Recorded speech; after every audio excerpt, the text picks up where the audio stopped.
యోహాను సువార్త 3వ అధ్యాయము 16వ వచనములో దేవుడు లోకమును ఎంతో ప్రేమించి తన ఏకైక కుమారుని ప్రసాదించెను.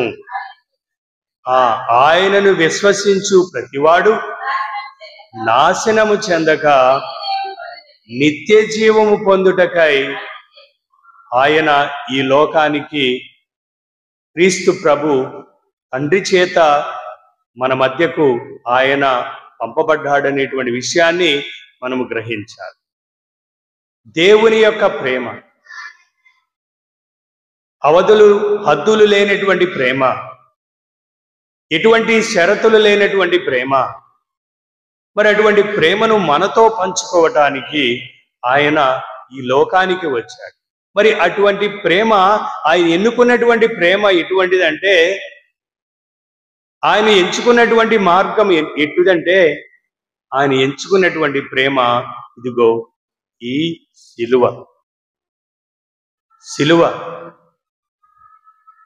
ఎన్నో అవమానాలకి, ఎన్నో ఇబ్బందులకు, మరెన్నో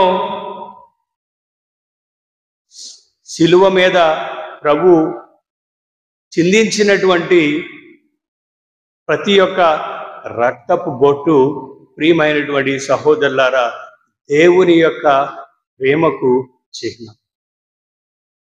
ఆయన పడినటువంటి ఆవేదన, ఆయన చిందించినటువంటి రక్తం, కొరడా చేత కొట్టబడ్డాడు, ముళ్ళ కిరీటము పెట్టబడ్డాడు, ఈటి చేత పొడవబడ్డాడు, శిలలు చేత చేతులు కాళ్ళు ఆయనను మహా క్రూరముగా శిలువకు అంటగొట్టారు. దీనికి అందరికీ కారణం ప్రియమైనటువంటి సహోదరి సహోదరులారా దేవుని ప్రేమ. ఆ ప్రేమ సిలువలో మరణించినటువంటి, సిలువలో వేలాడుతున్నటువంటి ఆ యేసయ్యకు చిహ్నం ప్రియమైనటువంటి సహోదరులారా. మరి అటువంటి నిజమైనటువంటి ప్రేమను స్వచ్ఛముగా తన జీవితంలో కనుగొన్నటువంటి వ్యక్తి మన పాలక పునీత ఫ్రాన్సిస్ జేవియర్ గారు. ఆయన ఎన్నుకున్నటువంటి మార్గము, ఆయన ఎన్నుకున్నటువంటి ఈ యొక్క సత్య మార్గము సిలువ మార్గమని మనం గ్రహించాలి.